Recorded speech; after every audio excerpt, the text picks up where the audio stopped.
Hello everyone, welcome back to my channel dream mom true. आज का topic है मेरे 3 महीने का एक्सपीरियंस और साथ ही में मुझे कैसे पता चला कि मैं प्रेग्नेंट हूँ, मुझे कब पता चला और अब तक की मेरी journey. So let's get into the video. तो मैं आपसे बहुत स्टार्टिंग से बात करती हूँ, जब से मैं एक टीनेजर रही हूँ। स्टार्टिंग से क्या था, जब से मेरे पीरियड्स शुरू हुए तो मेरे पीरियड्स हमेशा लेट आते थे। लेट एज इन सबकी एक साइकिल होती है 28 से 32 डेज़ की। मेरी हमेशा अप डाउन रही। तो जब मैं एक टीनेजर थी, मेरी मदर इस चीज़ के लिए बहुत कंसर्न हो गई थी, तो हम एक अपने फैमिली डॉक्टर के पास गए। सो शी सेड कि ये आपकी हेरिडिटी है, आपकी मदर को नहीं है, आपकी मासी को है, उनकी लड़की को है, आपकी छोटी बहन को नहीं होगी। तो एक जनरेशन गैप कर कर ये एक प्रॉब्लम है जो शादी के बाद आपकी ठीक हो जाएगी, कोई इशू नहीं है। और मेरे सारे टेस्ट हुए, उसमें भी सब कुछ नॉर्मल था, सब कुछ पॉजिटिव था, मुझे कोई दिक्कत नहीं थी। तो आफ्टर मैरिज क्या हुआ, मेरी जो डेट 30 दिन 35 दिन 40 दिन के बीच में आती, वो एक्सटेंड हो गए जस्ट शादी के बाद। जैसे आपकी लाइफ चेंज होती है, आपके हार्मोन्स चेंज होते हैं, आपकी लाइफस्टाइल चेंज होती है, तो वो डेट एक्सटेंड होते होते 1.5 महीना हो गया, मेरी डेट नहीं आई। स्टार्टिंग में तो मुझे लगा कि ठीक है, कोई इशू नहीं है, अभी नई नई लाइफ चेंज हुई है, बीच में मुझे जॉन्डिस भी हो गया था, इस वजह से बॉडी में कोई चेंज आ रहे हैं। तो अब मैंने थोड़ा इग्नोर किया। सच बताऊँ तो मैं इतनी कभी कंसर्न रही नहीं जब तक मुझे पता नहीं चला कि हाँ, पीसीओडी हुआ है मुझे। ठीक है, तो मैंने नॉर्मल अपने गायनी के पास गई, मैंने उनको बताया कि भई मैं ना तो कंसीव करा है, क्योंकि अभी तक हमने ट्राई नहीं करा था, फ्रैंकली स्पीकिंग। देन ना तो मेरी डेट आ रही है और ना ही मैंने कंसीव किया है। तो उन्होंने मेरे को डायग्नोस करा और 2-3 टेस्ट बताए। उसके बाद मुझे पता चला कि मैं पीसीओडी पॉजिटिव हूँ। तो हम सब बहुत टेंशन में हो गए थे कि पीसीओडी, डेट नहीं आती, नॉर्मली ये बात होती है कि बाद में बच्चा करने में दिक्कत होती है, तो हम सब बहुत ज़्यादा डर गए थे। तो इसी डर के चलते फिर हमने डॉक्टर से कंसल्ट किया, बट गायनी ने कहा कि नहीं, इट्स ओके। हर तीसरी लेडी को आज की डेट में पीसीओडी है, बिकॉज़ हमारी लाइफस्टाइल, हमारा खान पान इतना सही नहीं है जितना पहले की लेडीज़ का हुआ करता था। बट हाँ, ये आपका क्योरेबल है, कोई दिक्कत नहीं है, आपको कंसीव करने में कोई दिक्कत नहीं होगी। आपको कुछ टाइम तक मेडिकेशंस पे रहना होगा और थोड़ी बहुत ऐसी चीज़ें हैं जो अपने आप को डाइट में चेंज करनी होंगी। तो ठीक है, हम थोड़ा-सा रिलैक्स्ड थे। हमारी फैमिली मतलब सेटल हो गई थी कि हाँ ठीक है, कोई नहीं, थोड़ा टाइम लगेगा, इस चीज़ को सॉर्ट होने में, हो जाएगी। तो उन्होंने मुझे कुछ मेडिकेशंस प्रिस्क्राइब करी। जब हमने वो मेडिकेशंस देखी, एज़ इन लेने गए, तो पता चला कि जी वो तो कॉन्ट्रासेप्टिव पिल्स हैं। सो मेरे दिमाग में स्टार्टिंग से ये चीज़ रही है कि जब मुझे जितनी मर्ज़ी मेरे पीरियड्स की दर्द वर्स रहे, मैं कभी भी दवाई नहीं खाती थी, क्योंकि मेरी मदर ने, हम सब की मदर्स ने हमारे दिमाग में एक एक डर बिठा रखा था कि आपको जितनी मर्ज़ी दर्द हो रही है आप झेल लो, पर दवाई मत खाओ, क्योंकि वो आपकी ओवरीज़ को नुकसान देंगी, जिससे कल को आपको कंसीव करने में बहुत दिक्कत होगी। इसी मेंटल स्टेट के साथ मैंने कभी दवाई नहीं खाई। बहुत रेयर केस में जब बिल्कुल ऐसा हो रहा है कि हाँ भई, बहुत ज़्यादा दर्द हो रही है, तभी मैंने दवाइयाँ खाई हैं। जब मैंने दवाई देखी तो वो थी कॉन्ट्रासेप्टिव पिल्स। तो मुझे थोड़ी-सी टेंशन हुई कि अगर मुझे अभी ही मेडिकेशन पे, वो भी कॉन्ट्रासेप्टिव पिल्स पे डाल दिया जाएगा, तो मेरी बॉडी के जो हार्मोन्स हैं, वो और डिसबैलेंस हो जाएँगे। मैं उन दवाइयों की आपको फ़ोटो साइड में दिखा रही हूँ, जैसे कि ओवाल वग़ैरह। ये 21-21 दिन के कुछ डेज़ में कोर्स था। मैंने क्या करा, खाने से पहले अपने डॉक्टर को कॉल करा।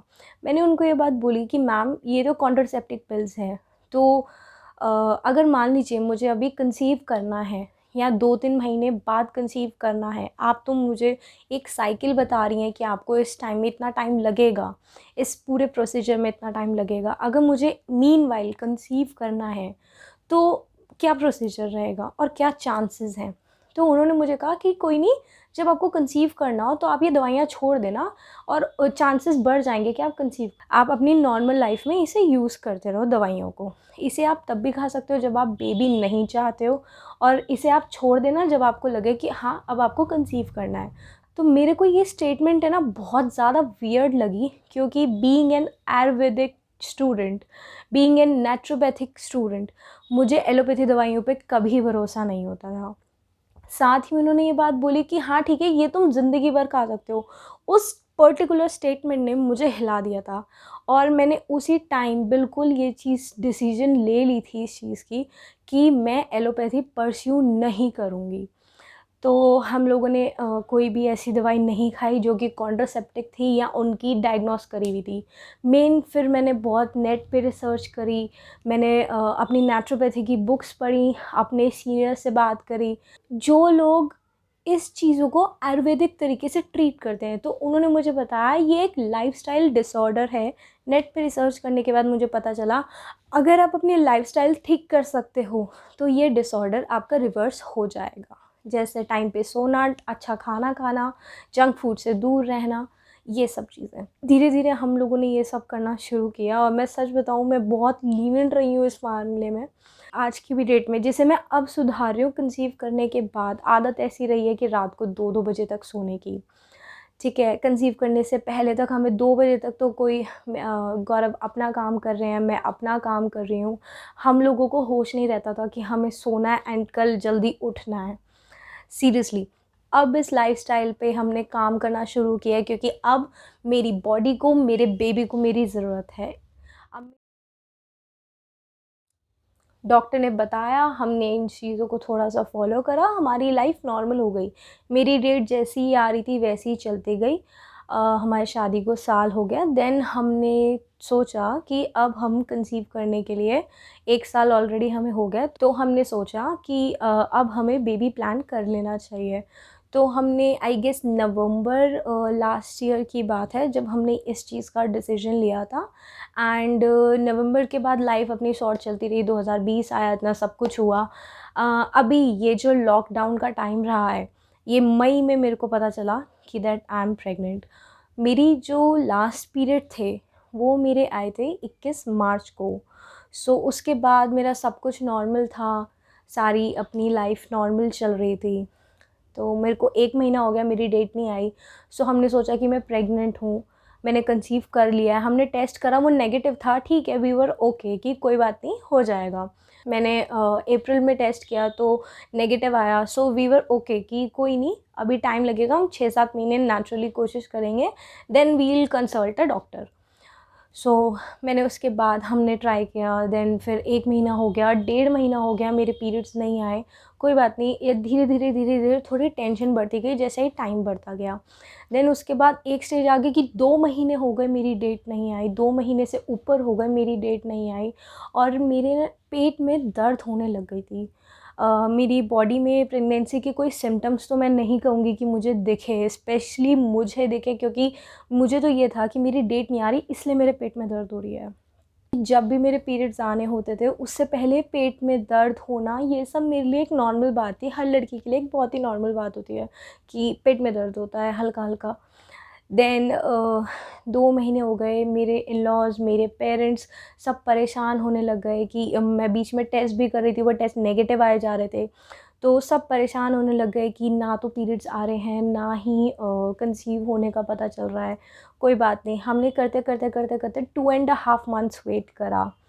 ठीक है, मीनवाइल मेरी बॉडी में कुछ ख़ासा चेंज नहीं थे। एक दिन आई गेस 27 मई में डिसाइड किया हम लोगों ने, मेरे मेरे हस्बैंड ने, मेरी फैमिली ने, कि गायने को कंसल्ट करते हैं और उन्हें बोलते हैं कि भई हमें एक तरफ़ा करें, ऐज़ इन अगर कंसीव नहीं है तो डेट आने की दवाई दे दें, बिकॉज़ इससे तो दिक्कत हो जाएगी आगे के लिए। सो हम गायने पे गए। तो मैं अपनी फैमिली डॉक्टर के पास ही गई थी, जिनके पास आप ये कह लीजिए मैं बचपन से दिखाती आ रही हूँ।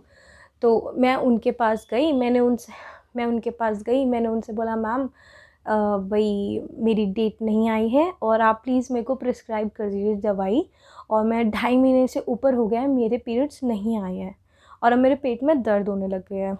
सो पहले उन्होंने मेरी सारी बात सुनी। उन्होंने मुझसे पूछा कि हम कंसीव करने की तैयारी कर रहे हैं या नहीं कर रहे हैं, प्रोटेक्शन यूज़ कर रहे हैं या नहीं कर रहे हैं। देन मैंने उन्हें सारी बात बताई। उसके बाद उन्होंने मुझे कहा कि नो, मैं आपको ऐसी दवाई नहीं दूँगी, आप अभी इसी वक्त मेरे सामने टेस्ट करिए। जिस दिन मैं गई थी उससे 4-5 दिन पहले ही मैंने टेस्ट करा था, वो भी नेगेटिव ही आया था। मैंने मैम से बोला, मैम नहीं, मैंने अभी 4-5 दिन पहले टेस्ट करा है, आप मतलब मेरे को दवाई दे दीजिए, मैं 100% श्योर हूँ कि मैंने कंसीव नहीं करा। आप मेरी तसल्ली के लिए एक बार टेस्ट कर लो, और मैं ऐसे बिना टेस्ट करे दवाई नहीं दूँगी। सो ठीक है, उनके कहने पे मैंने जो वो किट होती है जिससे यूरिन से चेक होता है, मैंने उससे चेक किया और एट अ मोमेंट मुझे पता चल गया कि मैं प्रेग्नेंट हूँ। आई वॉज़ सरप्राइज्ड, थोड़ा सा शॉक्ड कि मैंने अभी 5 दिन पहले चेक किया था एंड मुझे पता नहीं मिक्स्ड इमोशन था थोड़ा। तो मैंने अपनी डॉक्टर को बताया चेक करने के बाद, और शी सेड कि देखा, मैंने कहा था ज़्यादातर ऐसा ही होता है कि पता नहीं लगता। देन उन्होंने मुझे नॉर्मल अपने कैल्शियम्स वगैरह और ये सब प्रिस्क्राइब करने शुरू कर दिए। हमने डिसाइड करा, एक तो लॉकडाउन, ऊपर से आना जाना इतना मुश्किल, कोरोना वायरस में, ये कोविड-19 ने पूरी दुनिया बंद कर रखी थी। उसके बाद प्रेगनेंसी की न्यूज़ सुनकर थोड़ा-सा ऐसा लग रहा था कि इस टाइम थोड़ा रिस्क लेने वाली बात हो गई। पर उन्होंने हमें समझाया कि कोई इश्यू नहीं है, आप इस टाइम पे भी अपनी सेफ्टी के साथ अपने बेबी को कैरी कर सकते हो। सो हम इस चीज़ से थोड़ा सैटिस्फाई हो गए, हम घर आए, क्योंकि उन्होंने कहा कि 10-15 दिन बाद आप एक रेगुलर अल्ट्रासाउंड करा सकते हो, जिससे आपको एग्जैक्ट टाइम कितने वीक्स हो गए हैं और डेट पता चल जाएगी। सो 10 या 15 दिन बाद जब हम अपना अल्ट्रासाउंड करवाने गए, मेरा first ultrasound after being pregnant, so मुझे पता चला कि अभी सैक बहुत छोटा है। वो मेरा अल्ट्रासाउंड हुआ था आई गेस 10 जून को। सो उन्होंने मुझे अभी कोई भी डेट प्रिस्क्राइब नहीं की थी कि आपको इतना टाइम लगेगा, या आपकी डिलीवरी डेट इतने मंथ में होगी या इतने टाइम बाद होगी, क्योंकि सैक इतना छोटा था कि उसका साइज़ के अकॉर्डिंग उसके वीक्स पता नहीं चल पा रहे थे। उन्होंने मुझे 15-20 दिन वेट करने का और बोला, बिकॉज़ अभी मेरी बिल्कुल स्टार्टिंग की प्रेगनेंसी थी, स्टार्टिंग के वीक्स भी नहीं काउंट हो पा रहे थे। तो उन्होंने मुझे कहा कि आप एक अल्ट्रासाउंड करवाइए, जो 20-25 दिन बाद करवाइए। मीनवाइल आप अपने कैल्शियम की और जो भी आपको आपकी गाइनी ने प्रिस्क्राइब की हैं दवाइयाँ, जिसमें उल्टी की दवाई थी, जिससे उल्टी ना आए, दिल ना घबराए, दिल as in heart beat fluctuate ना हो, और ऐसे ही नॉर्मल कैल्शियम विटामिन्स की दवाई थी और लिक्विड्स। तो हमने 15 दिन और वेट करा। 15 दिन के बाद हमें जो वीक पता चले वो थे 6 वीक और 1 डे। सो उसके बाद ठीक है, हम लोग बहुत ज़्यादा खुश थे। हमारी गायनी ने ये बात बोली कि गायनी ने मुझसे ये बात बोली कि आपको डाइट का ध्यान रखना है। मेरी गायनी, जो कि मैंने आपको बताया कि मेरी फैमिली डॉक्टर थी, तो उन्होंने पूछा, मुझसे बात करी कि आपका घर कैसा है। मेरा घर एज़ इन फ्लोर्स में है, तो मेरा फ्लोर 2nd फ्लोर पे पड़ता है। तो उन्होंने मुझे कहा कि सीढ़ियाँ नहीं चढ़नी, थोड़ी बहुत जो नॉर्मल प्रिकॉशंस होती हैं। देन जो ट्विस्ट आया मेरी कंसीविंग में, मेरी प्रेगनेंसी में, वो इसके बाद था। तो जब मुझे पता चला कि अभी जस्ट 6 वीक हुए हैं, तो मेरे डॉक्टर ने मुझसे एक बारी फिर से कन्फर्म करा कि क्या आप इस बात के लिए श्योर हो, आपकी याद में आपकी लास्ट पीरियड का जो लास्ट दिन था वो 21 मार्च ही था। क्योंकि अगर हम 21 मार्च से काउंट करते तो मुझे 6 हफ़्ते नहीं, मुझे 9 हफ़्ते हो जाने चाहिए थे एज़ इन मेरी प्रेगनेंसी को। पर मुझे 6 हफ़्ता 1 दिन दिखा रहे थे, वो भी मेरी अल्ट्रासाउंड की रिपोर्ट में, जिसके लिए मैंने 15-20 दिन और वेट कर चुकी थी मैं। सो मैंने इस चीज़ को बोला, वो मुझे इसलिए याद था क्योंकि उसके बाद नवरात्रे थे, देन मैंने नवरात्रों का फ़ास्ट रखा था। मैं अपने ही डॉक्टर के साथ बहुत ज़्यादा श्योर थी। मेरी मदर इन लॉ मेरे साथ गए थे, तो हम दोनों बिल्कुल श्योर थे कि नहीं, 100% इसके लास्ट पीरियड्स 21 तारीख को ही आए थे। तो उन्होंने मुझे कहा कि आपकी प्रेगनेंसी 1 मंथ डिलेड है, कोई इश्यू नहीं है, हो सकता है कि आपकी प्रेगनेंसी 1 महीने बाद ही रह रही हो। हम ये चीज़ सुन के बहुत ज़्यादा डर गए थे कि ऐसा क्या हुआ या ऐसा क्यों हुआ कि अगर मेरे लास्ट पीरियड 21 तारीख को हुए हैं, उसके अकॉर्डिंग मैं 1 महीना प्रॉपर 1 महीना पीछे कैसे हूँ अपनी कंसीविंग में। तब डॉक्टर ने ये बात हमें समझाई कि कोई इश्यू नहीं है, ये 1 महीना डिले नहीं हुआ है, 1 महीने के बाद आपकी बॉडी ने कंसीव किया है। सो ठीक है, हम एक डॉक्टर की बात से कुछ हद तक सैटिस्फाई नहीं थे, तो मैंने दूसरे गायने को कंसल्ट किया, जो कि हमारे एरिया की काफ़ी अच्छी रेप्यूटेटेड और फेमस डॉक्टर थी, तो उन्होंने भी मुझे सेम चीज़ ही बोली कि आपकी आपकी प्रेगनेंसी में कोई दिक्कत नहीं है, या मैं ये बात बोलूँ कि आपके बेबी को कोई दिक्कत नहीं है। सो ठीक है, वी वर सैटिस्फाइड कि ठीक है जो भी हुआ। सो मुझे उस गाइनी ने ये बात बोली कि अब आप ये मान के चलो कि आपके लास्ट पीरियड्स 19 अप्रैल को आए थे, उसके अकॉर्डिंग आपको इतने वीक्स हुए हैं। उन्होंने कुछ दवाइयाँ दी। जब हमने गाइनी चेंज करा तो ऑब्वियस ही बात है, उन्होंने कुछ दवाइयाँ चेंज करी, मुझे उल्टी की दवाई दी, मुझे मल्टीविटामिन्स वगैरह दिए, और अब मैं उन्हीं के साथ परस्यू कर। ये तो तब की बात है जब बहुत स्टार्टिंग थी। मैं आपको इसके बाद की थोड़ी स्टोरी बताऊँ। जब तक मुझे पता नहीं था तब तक मेरे पास कोई सिम्टम भी नहीं था। जैसे फर्स्ट वीक ऑफ प्रेगनेंसी में मेरे पास मैं कोई ख़ासा सिम्टम नहीं था, जस्ट मेरे पेट में दर्द हो रहा था, और वो मुझे लग रहा था कि मेरे पीरियड्स की वजह से है, जो कि डिलेड हो गए हैं इसलिए।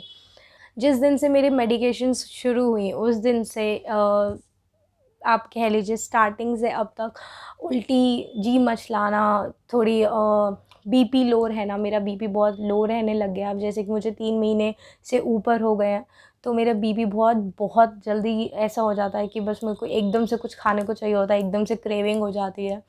क्रेविंग भी एज़ इन कि कुछ मीठा नहीं, कुछ नमकीन खाने को मिल जाए। मैं बीच में इस दौरान मैंने कॉफ़ी बहुत पी है, क्योंकि जैसे कि, और even cold coffee, hot coffee नहीं पी है, क्योंकि कॉफ़ी की तासीर गर्म होती है, वो आपके बेबी को नुकसान दे सकती है। पर अगर आप माइल्ड ठंडी कॉफ़ी, कोल्ड कॉफ़ी पिएँ, तो आपके बीपी जिनका कम हो उनको पीनी चाहिए, जिनका ऑलरेडी हाई रहता है उन्हें कॉफ़ी, चाय, कैफ़ीन इनसे दूर रहना चाहिए। मेरे चाय का इंटेक, आई एम अ चाय लवर, तो मेरा चाय का इंटेक और बढ़ गया। बाकी तो मेरी सारी रिपोर्ट्स, अब सब कुछ नॉर्मल है। बीच में मेरे 2-3 टेस्ट हुए, 1-2 इंजेक्शंस लगे, जो बेबी की ग्रोथ के लिए थे, और टेस्ट ये थे कि क्या मुझे थायराइड या कोई ऐसी प्रॉब्लम, शुगर या कोई ऐसी प्रॉब्लम जो आगे मेरे बेबी तक पास ऑन ना हो, वो तो नहीं है। तो टच वुड, मेरे को ऐसी कोई प्रॉब्लम नहीं है, मेरी सारी रिपोर्ट्स पॉजिटिव। मैंने जिस डेट को अपनी गायने चेंज करी थी वो थी 1 जुलाई। देन उसके बाद उन्होंने मुझे 2-3 टेस्ट और एक आधा अल्ट्रासाउंड प्रिस्क्राइब किया था। अल्ट्रासाउंड में ये था कि मेरे बेबी की दिल की धड़कन बननी शुरू हुई है कि नहीं। तो मेरे इन टोटल अब तक 3 अल्ट्रासाउंड हुए हैं, ठीक है।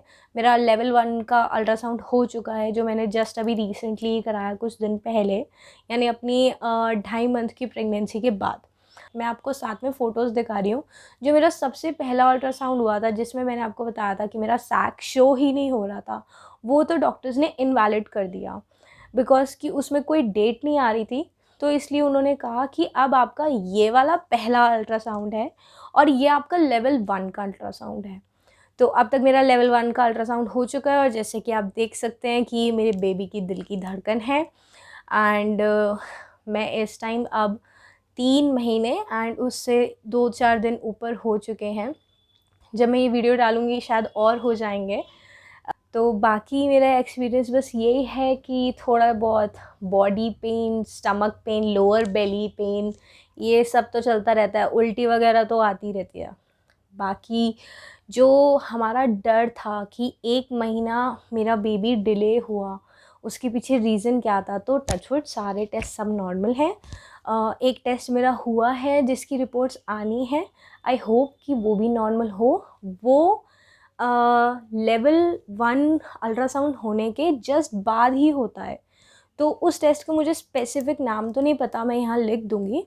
बट हाँ, उससे जो आपका बेबी ग्रो हो रहा है, उसके एक एग्ज़ामिन करने के लिए कि उसकी जो इस टाइम जो सेल्स बन रहे हैं, वो सब अपने टाइम के अकॉर्डिंग उसकी ग्रोथ हो रही है या नहीं हो रही है, इस चीज़ को चेक करने के लिए होता है। ये एक ब्लड टेस्ट होता है, और जैसी मेरी रिपोर्ट्स मैं ये रिपोर्ट भी आपके साथ शेयर ज़रूर करूँगी। तो आज की वीडियो पसंद आई हो तो प्लीज़ इसे लाइक करिएगा, अपने किसी फ्रेंड को शेयर करिएगा, मेरे चैनल को सब्सक्राइब करिएगा। Thank you so much.